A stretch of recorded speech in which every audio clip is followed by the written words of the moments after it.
I recall that back when General Foods was being taken over by Philip Morris, there was a crowd of about 40 or so people aggressively bidding and offering in the stock.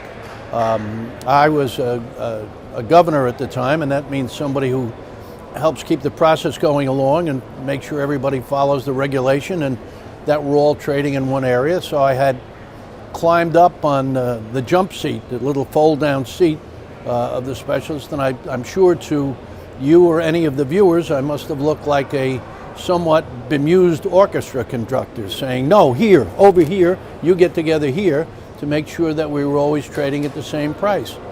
And when I got a little dry and raspy after about an hour of that, I got down and walked past a group of earnest-looking young men in their 20s in dark suits.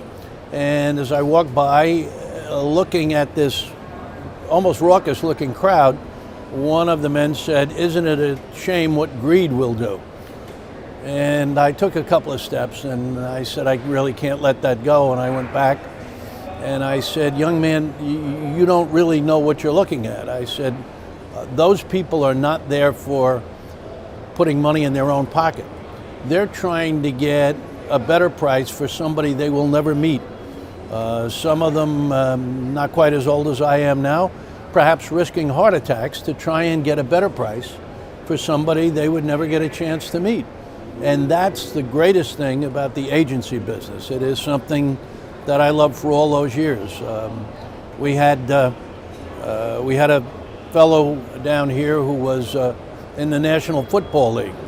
And at one point, when things were quiet, he said to me, you know, what you guys do down here is kind of like the National Football League. And I said, no, it can get a little rough, but it's not quite that difficult. Why do you say that?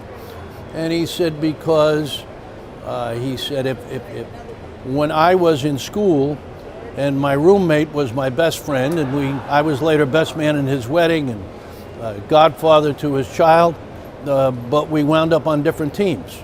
Then every Sunday we would compete to try and make the other one look not so good because of his fans. And you guys, meaning the members on the floor, every day come in and compete with people you've known for decades and try and do whatever you can to get a price for your client, and rather than have them achieve the same thing for theirs. And somebody said it was kind of like the perfect Miller beer commercial, because at the end of the day, as much as I would compete and struggle with you to make sure nothing was carried home, I'd say, you want to stop and have a beer and talk that over?